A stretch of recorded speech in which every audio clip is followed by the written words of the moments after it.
Sometimes you don't even know how you survive. When we started, we were all idealistic. The first thing we got thrown was Hurricane Harvey. It's like, oh my God, year and a half delay, burning through cash and trying to figure it out. And then COVID hits when you've just got all your contracts and that disappears. You're going to get hit with all kinds of adversity. It's one of those things you just have to be able to live through that adversity. I always like to have a plan B, but sometimes like COVID, we had no plan B. Being an entrepreneur is incredibly unstable. It's being on the rough seas for year after year after year. So if you can deal with that and you have plans for that, then maybe it's something worth pursuing. And the other thing is the likelihood of failure is high. Forgot to mention that one.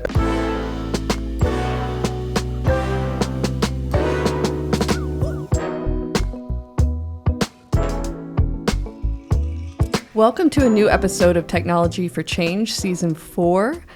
Things are only warming up. As you can see, we have exclusive interviews with dynamic individuals and corporations and entrepreneurs that are really changing their industry. And I'm very fortunate today to have Federico Marques from Moonflower Farms. He's an entrepreneur with a revolutionary sustainable farm, and we're looking forward to discussing how he's using his background from some pretty famous entities and turned it into an enterprise. So Federico, thank you for being with us today. Good to be here this morning, Meghan. Pleasure. So we met about a year ago, talked about all the different revolutionary items that he's bringing to market and really changing the landscape and how we discuss food, consume food, transport food, and grow food. So tell me a little bit about your trajectory on kind of an overall scope on Moonflower. Sure. Well, never thought I'd be in the food industry, that's for sure. When we first started Moonflower, I had just sold a restaurant chain that we started in Houston in 2008 called Ruggles Green. So I wrote the business plan, and then we got Ruggles Green going. And the main reason that we actually did it was because my wife was diagnosed with celiac disease. And prior to that, I worked in the laboratory. I was kind of a geeky scientist type. Didn't really care too much about nutrition or anything like that. It was kind of semi-healthy. But it was her diagnosis that all of a sudden changed and got our attention focused on, hey, what are we actually eating? What are we putting in our bodies? And because she was so sick, that's when we discovered that it was the gluten that was creating a lot of the issues. That's pretty much what got me interested in the food industry. Hydroponics I'd been doing forever. And we said, hey, we're going to build a cafe. We might as well grow some of our own stuff. And we started growing some microgreens and some edible flowers and some other interesting things. But it was really an eye-opening experience learning more about the food industry and all the waste and the inefficiencies that are in the food industry. And as we were building more and more restaurants, it became very clear there was a lot of room for improvement. So some of your first initial encounters with growing happened at NASA. That's right. So tell me about coming out of college, wide-eyed, bushy-tailed, going into the world. Yeah, it was a lot in my life has been a total fluke, an accident, a very happy accident. But I was actually, what first got me into hydroponics, I'd always read about it. It was kind of interesting, but not really that much focused on it. But I was actually an intern at Bayer, and I was reading some interesting articles about work that was being done at Stennis Space Center on plants and how they could help clean the air. And I was having all kinds of issues with like allergies and I'm always healthy. So I was like, why am I so sick all the time? I have a cold that never ends. Anyway, some of the research that I encountered said, hey, they're doing all this work at Stennis Space Center. So next thing you know, I'm young. I can jump in a car and drive 6 hours. I'm going to Stennis Space Center to visit them. And they were working on bioregenerative life support systems for advanced manned spaceflight. In short, they were using plants in a hydroponic medium to clean air, clean water, and to grow food. And they actually had a NASA biohome at Stennis that they were testing to house 4 astronauts on the moon. This was in the early 90s, and their whole funding got cut, and space exploration at that point was pretty much over. I was lucky, and they said, hey, we're out of a job. What do you want to know, kid? So they gave me tons of information, and that's how I got my start in hydroponics. I was like, wow, this is really cool. the fact that they were cleaning air and cleaning water and growing food in space. And so it was a great model. I got a ton of literature. Ironically, 4 years later, I built my first greenhouse at the Baytown facility to treat industrial wastewater using plants. So that was a very experimental project. It took a year and a half, but then it would work beautifully. We had the water we were producing was incredibly clean, so it proved that it worked out real well. But that was really when I started getting heavily immersed in hydroponics, not for food production, mostly for cleaning air and cleaning water. It was when Ruggles Green, we got that going, that it was, all right, now we can start growing food. So that's when I got really interested in doing food production. With that, going to Bayer, what was the initial reaction? You're going to give this kid $200,000 to build a greenhouse in a chemical plant? Are you guys nuts? That was the initial reaction. Right. Yeah, it was definitely highly controversial, to say the least. I was young, didn't have a PhD, didn't have a master's, and I had a degree in philosophy. But I had a pretty good scope of work. I've done my research. I had some NASA guys that were saying, hey, this is a really good project. So I had some credibility, but they had a $4 million a year problem. And this was a relatively low-cost experiment to see if we could find a way to solve it. Anyway, all of a sudden, green tech and green ideas and sustainability became very fashionable at that point, because all of a sudden it's like, well, wait a second, what are they doing over there? What's happening? At the bottom line was they needed to save money to keep that manufacturing facility going, and they didn't. Conventional technologies were not working. So I had very good success with a lot of innovative ideas, and made my bosses look good, which always helps. And I had a really good career at Bayer. I left as their NAFTA head of quality and innovation. So it was a very good career, but it was always about hydroponics at the beginning. And I never left hydroponics, always kept working on it. I remember one story you told me where they were yet again scratching their heads overseas in one particular project that you were working on with them. Yeah. In most corporations, especially if you're doing innovative work, you have a legal group that's nearby to make sure you keep your notebooks, make sure everything's documented well. This is definitely patentable. Okay, no, that's a trade secret. We don't want anybody knowing, but we're not going to patent it. It's going to be a trade secret. Anyway, this is one of those situations where we actually had, how do I explain it? We had a lot of people that were doing a lot of work using approved methodologies for testing. And these methodologies sometimes would take an hour or longer to complete the analysis and then get you a result. Say, oh, this product is good, or this product is bad, or we need to modify this product. Anyway, in Baytown, I came up with methodology that replaced that hour and a half test. And we could pretty much do it in 3 to 5 seconds. And of course, that means you could do triple the test in 10 seconds. So with that, you don't need hundreds of technicians analyzing stuff when you're doing large scale manufacturing. So I did not know that we had a facility in Germany that's what they did until they flew me to Germany, and I saw the large facility with all the folks there, and I'm like, oh my God, our new analytical method is going to pretty much, you only need 1 or 2 people. You don't need 100.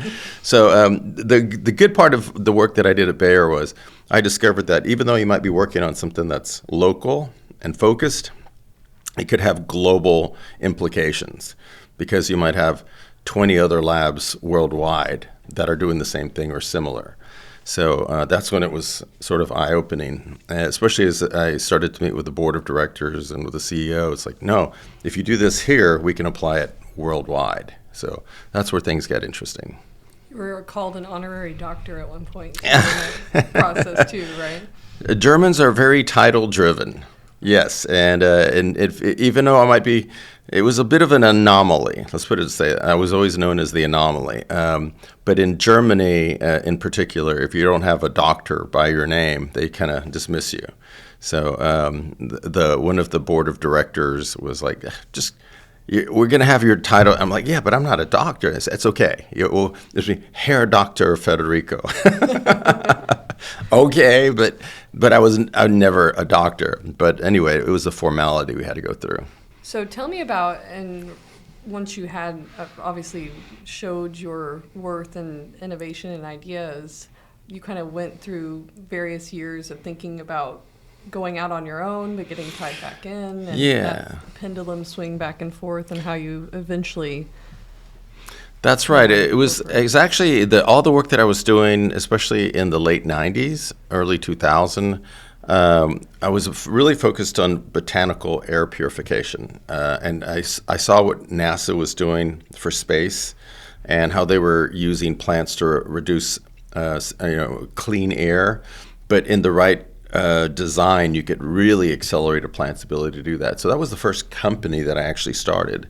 It was called Living Systems at the end of the 90s, and I actually had investors that we were working on a seed fund and getting some seed monies in, and then the dot-com bubble burst.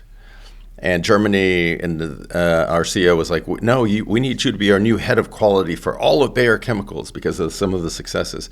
And I kept delaying it, and I kept delaying it. And after a year and a half, they're like, okay, are you going to be our new head of quality or not? Because we told them you were going to be it. And anyway, because of the dot-com bubble, it was like my funding disappeared almost overnight. Mm. So 9/11 happened, dot-com bubble, and it was like, okay, I guess I'm your new head of quality for where do I have to move? I had to move to Pittsburgh. So that's pretty much what happened there. So those projects that I had, I just had to put on hold. And sure enough, 5 or 6 years later, it got more interesting. And in 2006, I pretty much said, okay, with my wife's blessing, of course. She goes, if you're not going to be an entrepreneur, you're never going to be an entrepreneur. Every time you get ready to leave, you get promoted. And then you get ready to leave and someone's ready to fund your project. Then you got promoted again. And I had an extended family that I was putting through college. So, it's one of those, where do I want to take the risk now? But in 2006, I was pretty much, they were a little shocked. They said, you're a new global head of quality and innovation. I said, no, I'm not.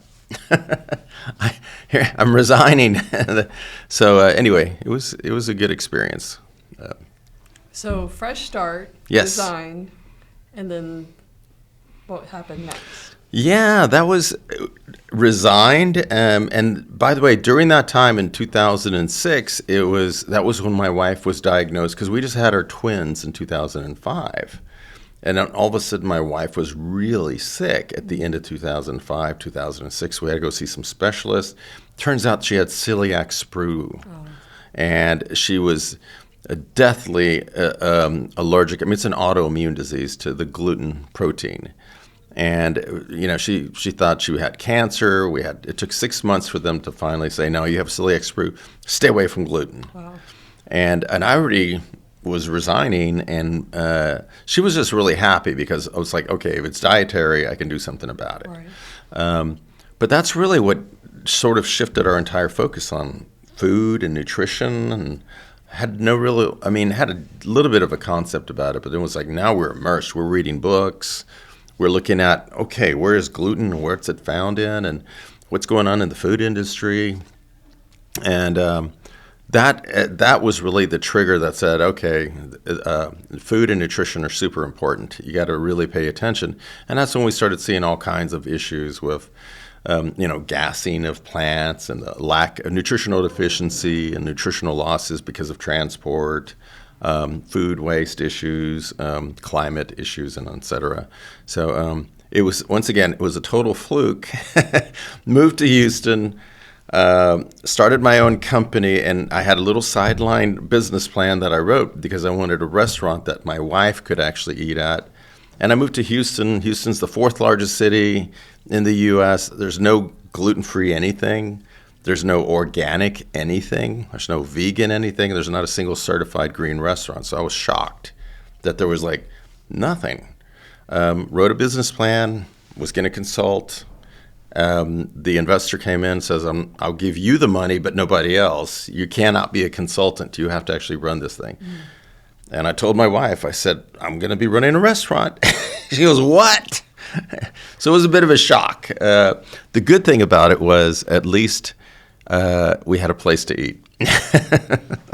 I distinctly remember that back then. There wasn't any options whatsoever. And I think what was really revolutionary about what you did is it allowed people to actually consider and ponder what they were actually eating. What is the nutrient density that we're missing in regards to our diet?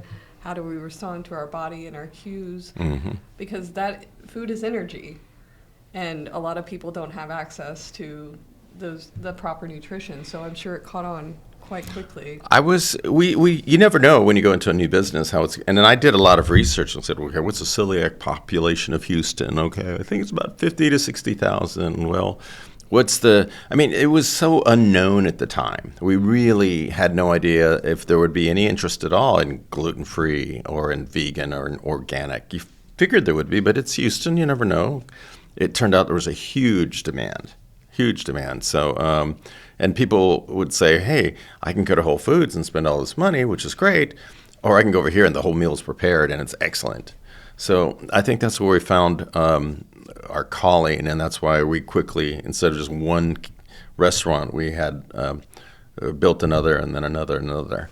But an ironic thing is working and meeting with some of those NASA scientists, one of the things they used to tell me all the time was, here we are in the 20th century, and there's three things people have no clue about.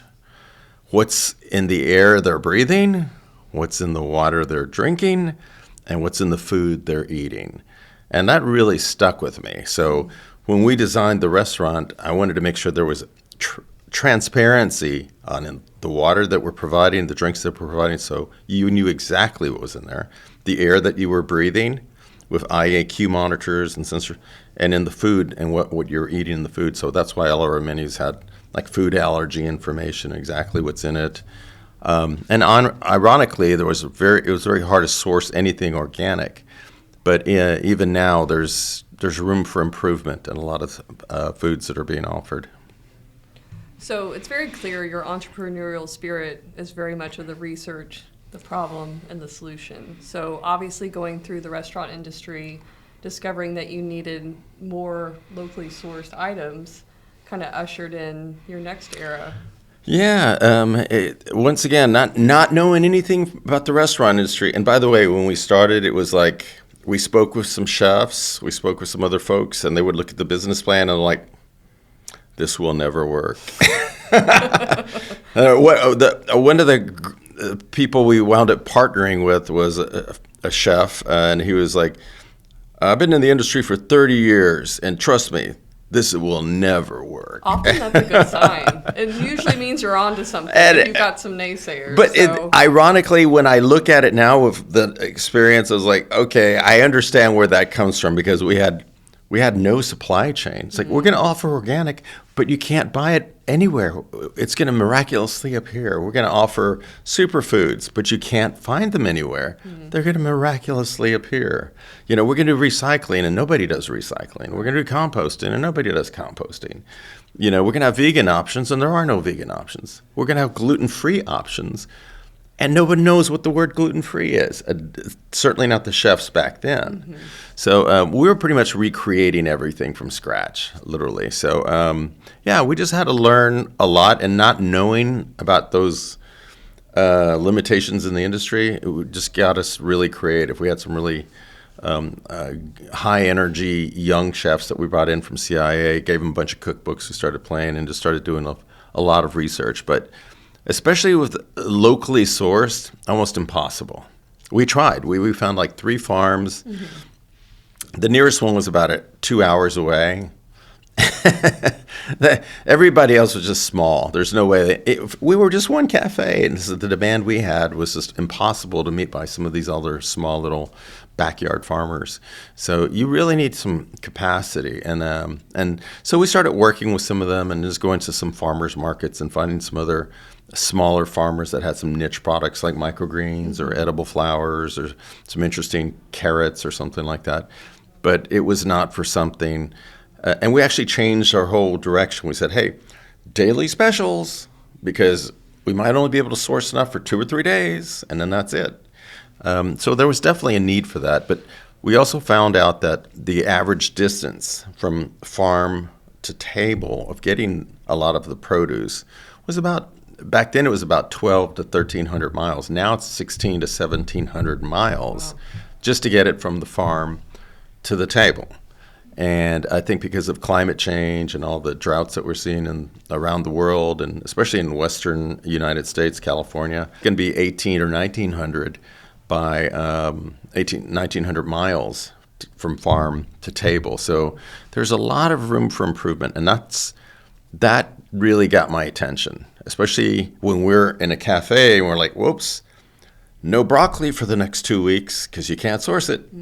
Or we're all out of mint. You can't find mint in Houston. Okay, we use mint on all our desserts. There's no mint, or there's no micros anywhere to be found. And that's part of our plating and part of our offering, and you can't find it anywhere. So we see more and more of those disruptions.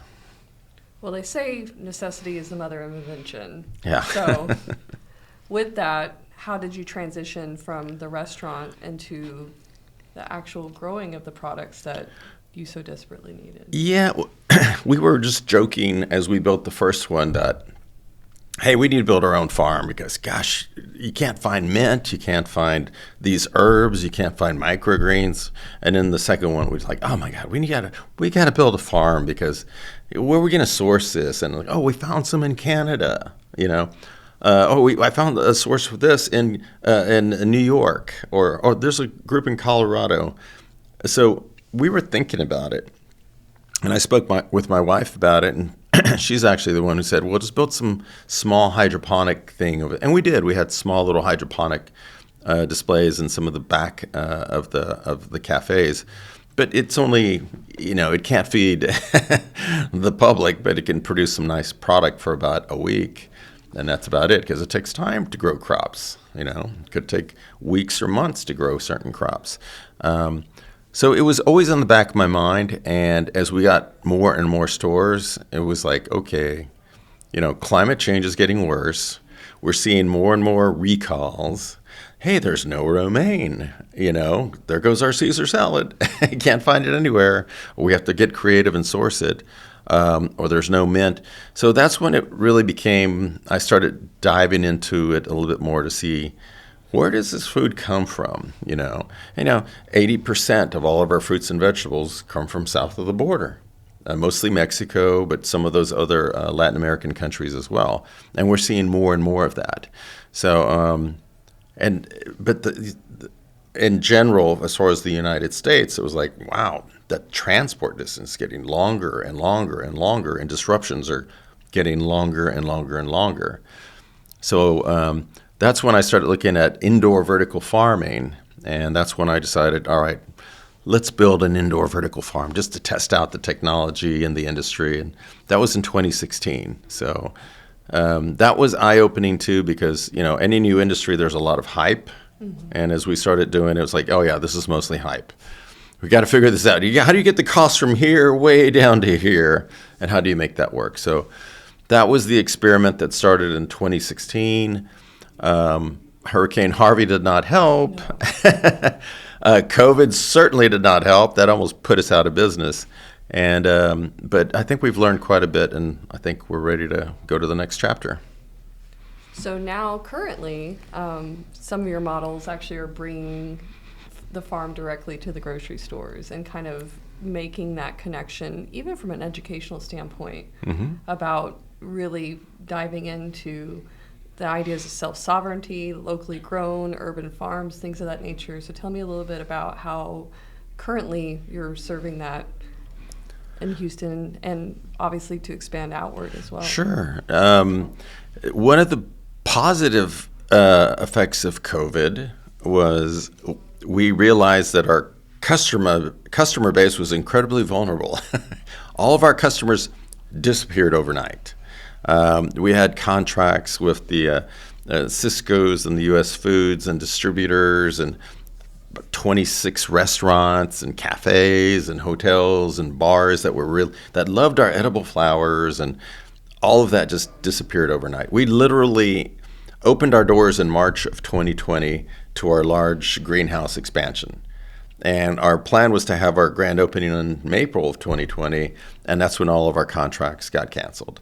So it was a bit of a mind-blowing, desperate experience. The positive effect of that was schools started calling. Right at the end of 2020, early 2021, schools started calling, wanting to know more about hydroponics, wanting to know about food security. We had a big freeze in Houston in early 2021, and all these gardens and farms and schools were just, everything they were growing got wiped out. But we were in the news because everything we were growing was perfectly fine. And all of a sudden they're like, what happened over there? We got to learn more about hydroponics. How come they weren't affected, So that's when we started seeing that there was a demand for more and more knowledge about hydroponics and what could be done. Now that we've been doing it long enough, I think the cost curves are moving in the right direction, where your CapEx and your OpEx are now in a good spot. And I really believe that in a couple of years, probably 2 or 3 years, you'll have high quality, organically certified, fresh produce that can be produced in any city for lower than the normal cost that's currently being provided. Right now, it's pretty darn close, but I think in about 2 years, it'll be less expensive. The question is scale. How do you scale that? So I think what we're seeing is we've got about 20 schools that have contacted us, and they're all saying the same thing. Hey, teach us what you're doing. We want to intern. We want to get certified at your facility. We want to learn your technology and your software and your platform, by the way, which we had to invent ourselves because a lot of what we had out there was not really good enough. And then we'll become your partners.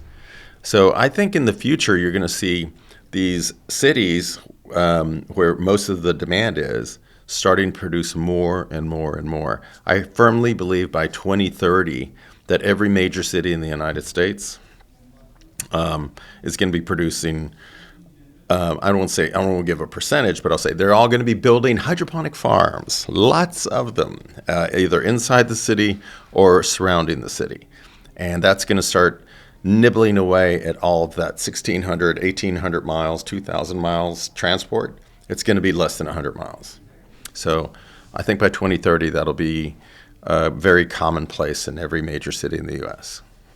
Well, even looking at statistics back in the 1950s, many people had backyard gardens, the victory gardens, all those different aspects, and I think it's less than 2% now. Yeah. In regards to that. So let's talk about how we're using the technological aspects to accelerate the growing systems. I know you have some exciting Sure. entities with Texas A&M and some other things that you're working with to bring that to fruition. Yeah, like I said, COVID, we would have never known about the education market if it wasn't for COVID and that freeze that happened, and it just brought a lot of attention to the vulnerability that we have and the lack of resiliency we have for our food chain and supply chain that's out there. So, right now, for example, we have a grow tower that we've designed, and it looks great on paper. The engineering looks solid, but sooner or later you got to build it and test it and make sure the hardware and the software and the IoT and everything's working really well.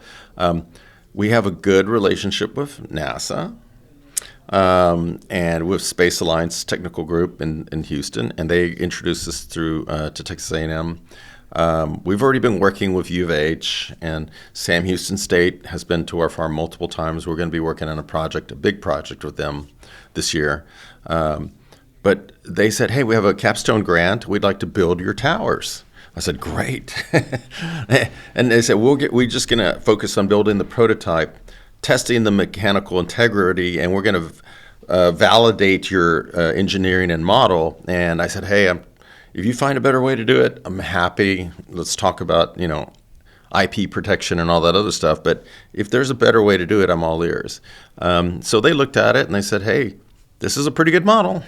We understand what you're trying to do, and so it's mostly materials construction, but they're actually building it. In 2 weeks, I'll be at Texas A&M to see how it's running and operating. But that once we have that validated, we're going to build the full-blown, full-scale model here in Houston. My goal is to have them fully operational by May or June, because we already have orders for them from schools, which I would have never guessed. Schools would be interested in commercial hydroponic growing systems. But yes, schools are interested in commercial hydroponic growing systems. So that's what we're developing. I know exactly what they're looking for. They've told me. We're now partnered with 10 different independent school districts. We're the preferred vendor partner for Houston Independent School District. So a lot of them are watching what's going on there. So yeah, schools have been very important. And they also are very interested in being part of our network. So as we grow, and for example, right now we're in 18 Kroger locations. We're going to be doing some more with Kroger. We have our friends at HEB are waiting for us, and we need more capacity. And we have some other groups that we're talking to that are very much we're either producing for. But sooner or later, you run out of capacity. But if we have our network, then it's like, okay, we have double the capacity we didn't even know about, or triple the capacity we didn't even know about. So that's the direction that we're headed right now, through education. And I think that's a great segue into the technological aspect that we've been discussing with Tech Revel, and where we kind of jived in regards to that. My husband and I co-founded Sun and helped in regards to that entity to bring microgrids of sustainability and making sure people don't go without, and also leading the way with education as well. So tell me a little bit more about, with Moonflower, how you're going to navigate the educational system to make sure that we have tech developers, but we also need food developers. So kind of that aspect in agro-tech as well. Yeah, the cool part about it is now that we've been doing this for a while, we know that, as far as having a hydroponic farming operation, probably any farming operation, your three primary costs are labor, energy, or electricity, and water. Water is expensive. So if you can control those costs, then you can actually do a lot more and have a much higher a margin of the products that you're trying to produce. So for us, a lot of it was, how do we get the technology and make sure that designs are such that we can reduce the amount of labor we need, reduce the amount of water that we have to use or manage it better, and then reduce the amount of energy or electricity. So a lot of it, you're right, is technology. We can design it, but we can design it smaller to produce more. You're going to need certain controls and certain sensors, a lot of IoT. You have to have a special software that can manage all that and see what's going on. But you need to make it in a way where a high school student can actually operate the farm. And fortunately for us, that's the direction we're headed. I don't need a PhD in horticulture or a PhD in engineering to operate our farm, because they should be able to go in. And so for a lot of the schools, they said, hey, we'd like to intern and get certifications, so we're developing those right now. And we want high school kids to learn it, because at the end of the day, once they've learned it, they can go back to their school and actually operate it.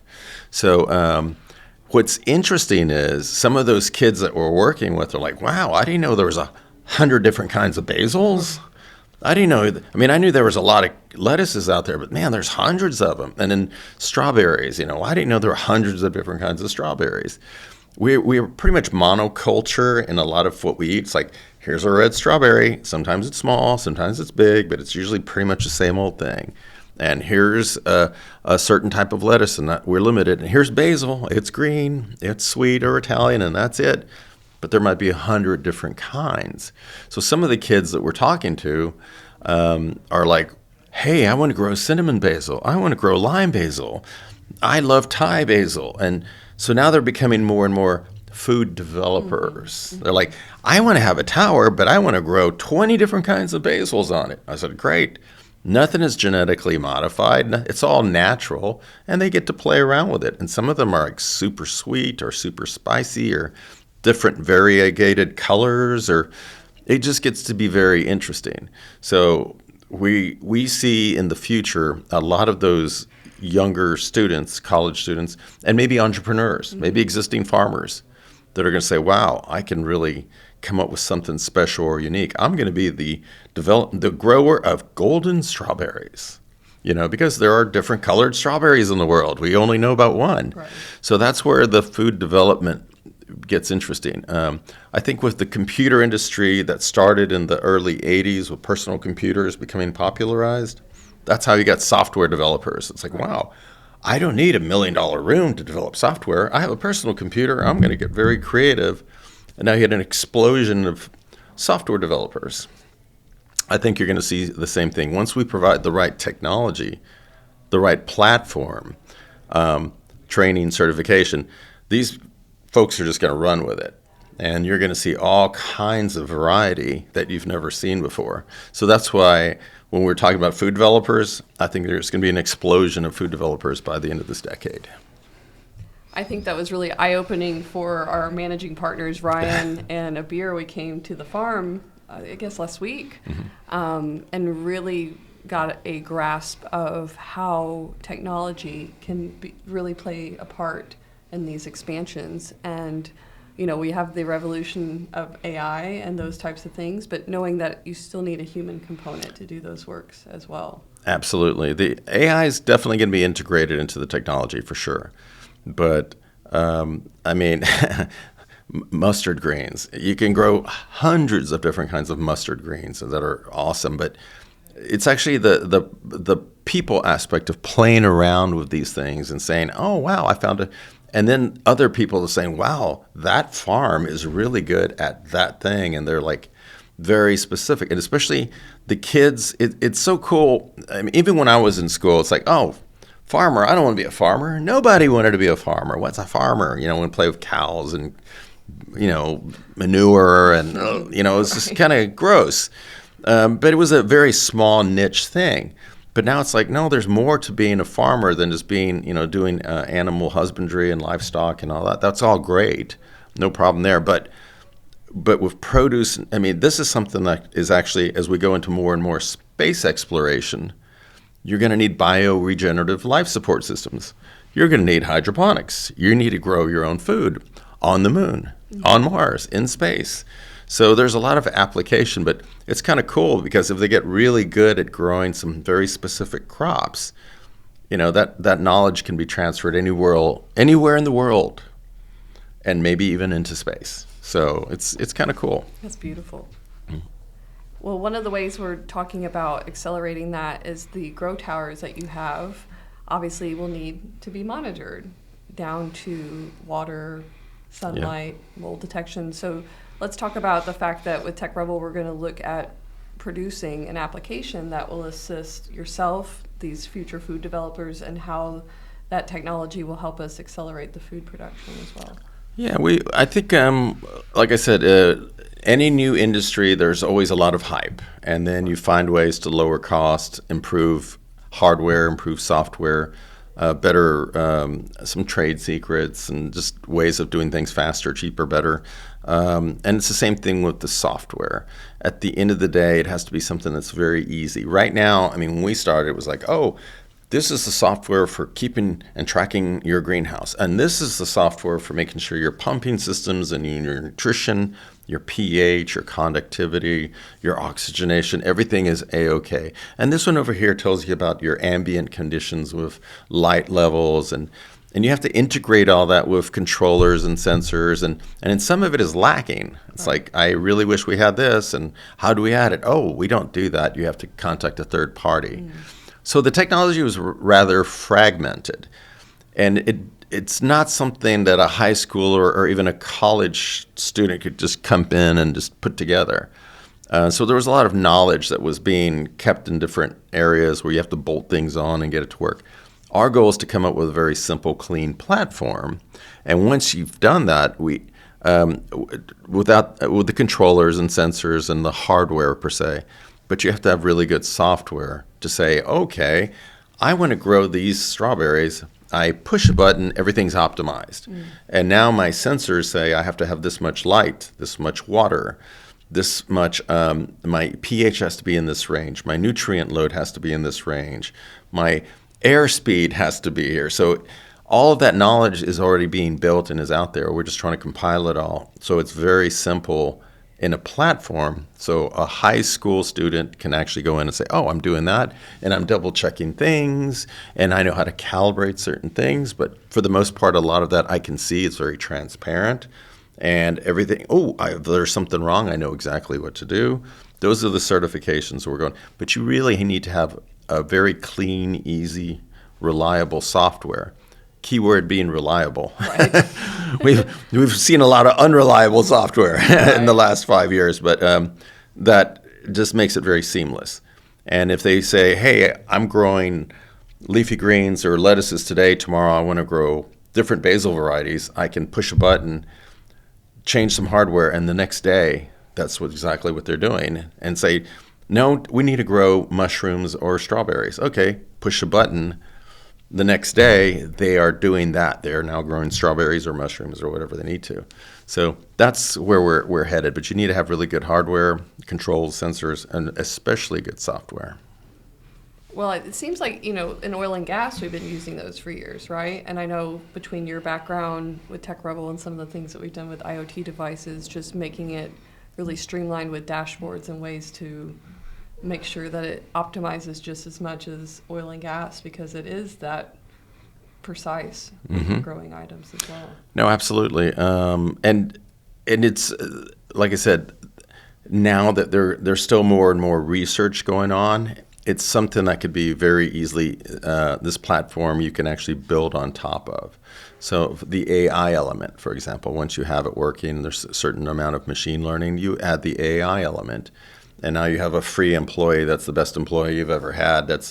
You could easily have 10,000 heads of lettuce or pots of basil or strawberries it's impossible for a single or even multiple human beings to look at every single thing to make sure it's okay. And a lot of times these things are invisible to the naked eye. So you need, for example, infrared monitoring or something to look at toxins or mold or mold buildup. But the cameras can do it, the AI can do it, even simple cameras could do it. But at least you know that you have another level of monitoring, and I don't need 100 people working in there looking at every little thing to make sure it's okay. So now your costs come down. And that's why I'm thinking definitely in a few years, and everything here is going to be organic too. So whether you want it organic or not, it can be certified organic. But now you are actually very, very competitive. You brought your costs down where you can compete. You have a higher quality product that you can produce year-round at the point where it's actually needed. I don't have to ship it 1,800 miles away. It's actually needed here, and everything I produce is sold here. So I think that's where the future is headed. With that, obviously, and you're going to be encouraging a lot of people to be in this new technology, but just also have the entrepreneurial spirit, the research, the background, and things like that. What are some things that you've learned along your journey that you would pass on to someone within your industry or not in regards to the persistence and the evolutions and the pivots that you need to make something big happen? Yeah. Boy, that's a tough one. I know. Well, I don't know. Like I said, sometimes you don't even know how you survive. When we started, we were all idealistic. The first thing we got thrown was Hurricane Harvey. It's like, oh my God, year and a half delay, and you're burning through cash and trying to figure it out. And then COVID hits when you've just got all your contracts and that disappears. You're going to get hit with all kinds of adversity. It's one of those things you just have to be able to live through that adversity. I always like to have a plan B, but sometimes like COVID, we had no plan B. It was like, what the heck is this? So that was a total shock. That was not even on our radar anywhere. But it's just a matter of adversity, listening to your customers, listening to the folks around you. And sometimes you have to pivot. We never thought we'd be pivoting to education. We never thought we'd be focusing more. We knew we were going to be focusing on the technology from day one, for sure, because we wanted to see what worked, and we were vetting a lot of what was out there. But a lot of it is just how do you deal with adversity? If you cannot deal with adversity because it's going to be nonstop, I would not advise it. My wife she's a very bright engineer. She's got a master's in naval architecture. She's a marine engineer. And she's like, nope. I like my job. I go in at 9. I come home at 5:30. It's very easy. I mean, I have a lot of work to do, and I'm doing all kinds of modeling. Sometimes it's frustrating, but I know that the stability is there. And with that stability, it's just, some folks just like the stability. And being an entrepreneur is incredibly unstable. It's being on the rough seas for year after year after year. So if you can deal with that and you have plans for that, then maybe it's something worth pursuing. And the other thing is the likelihood of failure is high.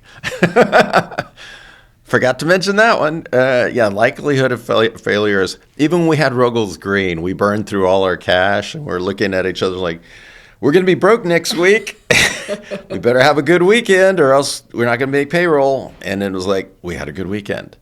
And then we had 3 or 4 good weekends. And it was like, oh my gosh, revenues are going up. And miraculously, all of a sudden, I think maybe the word got out or an ad we put out or something, we started getting really good traction, really good business. And then everything just took off. Sometimes that happens in business, sometimes it does not. So it all depends. But you have to be able to live through that adversity. And the rewards are there for sure. The rewards are there, but it's like climbing a mountain. And it's like a very, very difficult, steep mountain. But if you can climb that mountain and survive, the rewards are definitely there. For us, especially when we had in my previous businesses, it's like once you got there, it's like, oh my gosh, I can pay myself whatever I want. I can hire people. I can, it's been 2 years or whatever. I have not paid myself for 3 years. Now I can actually pay myself and maybe make up for some of that time spent. And then you see the rewards because your client base is now, hey, it used to be 1 or 2. Now it's several hundred, several thousand, many thousands. It's like there's actually a need for this, and then you're tracking feedback, and the feedback is positive. So once you have that loyal customer base or client base, they like what you're doing. You're actually making an impact. Sometimes you're just doing it because you want to make an impact, and that's great. And someone else takes the reins and takes it to another level. But once the rewards come in, and you can transfer that knowledge and sort of change the industry, make a global impact, then it's incredibly rewarding. Yeah. So I guess overall, what's your long-term goal in regards to the echo effect of the agro-tech, of the locally grown things? And in a perfect world, what is Moonflower's trajectory into making a global impact in that regards? Well, in my idealistic vision of the future, I do know that sometimes local innovations can have global applications and global impact. Saw that in my career at Bayer. Saw that again when we did the Ruggles Green restaurant. Because remember, I traveled all over the U.S. I found 3 restaurants that had any gluten-free options. Nobody had anything in 2006 and 7. There was 0. And I was actually looking at their menu and trying to learn more. And now that changed the entire industry, and not just in the U.S. but worldwide. So with hydroponics, I'm a firm believer, once again, that by 2030, every major city is going to be growing more and more of their own produce, fruits, vegetables, so that hopefully we can reverse that trend of, 1,200 miles from farm to table, 1,400 miles, 1,800. I would not be surprised in 3 years if it was 2,000 miles is the average for the U.S. farm to table. But I think we can reverse that trend. And I also believe by 2030, most schools, especially high schools, universities, are going to have their own growing operations, hydroponic growing operations. And you're going to see a lot of farmers transitioning away from conventional field farming and start including more and more hydroponic applications. And with a lot of that is because of the the technology is going to get cheaper and better and faster at what it's doing. So I think that's the direction that we're headed. But I think that we've gotten inquiries from all over the world. We've had people from Italy and Germany. My wife is Norwegian, so definitely Norway. Norway imports currently $150 million a year in strawberries. Wow. They're like, gee, we're so food dependent. I mean, we have, I forgot how 95% of all their food they have to import. So you're seeing more and more countries, even the Middle East, that are being affected by climate change. So I think with hydroponics and with what we're doing, it's going to have a big effect. And not only that, but food population. You know, human population is growing. The food, there's more and more food shortages. You're going to see some issues with that. This is another area where technology helps to solve that. And education, and the fact that education is embracing that, is going to be really where it sort of takes over and says, okay, we have a solution. So I'm thinking two things. I think that by the end of this decade, it's going to be pretty much commonplace. Just like personal computers were commonplace, I think by the end of this decade, homes are going to be growing their own. Maybe some victory gardens will come back. Schools are going to be growing their own. You're going to see a lot more local produce, a lot more food development. It's like people are going to be very curious, and they're going to be competing against each other and what they're growing and the crops that they're growing. So you're going to see a lot of that. But in addition to that, our own personal mission, the reason we're called Moonflower, is we're working closely with our friends at NASA and Rice and some other group to help put flowers on the moon. So my goal is to make sure that it's our growing systems that are on the moon, maybe even on Mars, but definitely on the moon first, for lunar colonies, for helping them to grow produce in space. So even if some of our technology is being used for that, that would be great. So that's another personal mission of mine. And it goes full circle. I got started in hydroponics, learning about it in NASA, and now we'll be helping NASA put flowers on the moon by 2030. So that's where I'd like to see it be by the end of this decade. Amazing. Well, I think, and that's, you know, it's interesting. We've had conversations about this before, that we can't have innovation and technological advances and things of that nature if we don't have the basic nutrients that we need. And that is really going to fuel everyone, because we're lacking that so much in our daily diets to begin with. So to have the brain optimization, the stamina, and just the know-how to be able to come up with new ideas or new technologies or things like that. And that we have a lot of advancements in space, but we have to make sure at home that mirrors that concept as well. Yeah, even now they're talking about the gut and the biome and how that affects your whole mental, cognitive thinking and your ability to process. The folks at NASA, they had it right. You know, they have to know every little thing that those astronauts are eating while they're in space, and they're like, oh, hey, we can use these crops because we don't want our astronauts to get scurvy because they don't have vitamin C. And I'm like, oh, I never thought about that. Or vitamin K. So they have to know what's being grown, exactly what they're eating, to make sure that they're getting all the nutrition they have. So there are no cognitive lapses. There are no physical lapses. But meanwhile, on Earth, we're like, yeah.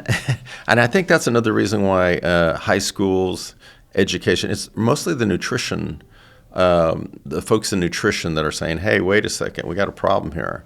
You know, you need to have good, healthy nutrition if you want to have good, healthy students that are learning and are being educated properly and have good cognitive thinking skills. And you're seeing more and more research now that indicates all of that. So yeah, I think we're moving in the right direction in regards to that. Optimization. Yes. For sure. Mm-hmm. Well, Federico, thank you so much for talking with us on technology for change. And we look forward to moving forward with you to revolutionize and make sure everyone has an access point for not just technology, but for the basics as well. And I look forward to letting you come to the farm and see our towers once they're in full operation. Perfect. Yes. Thank you.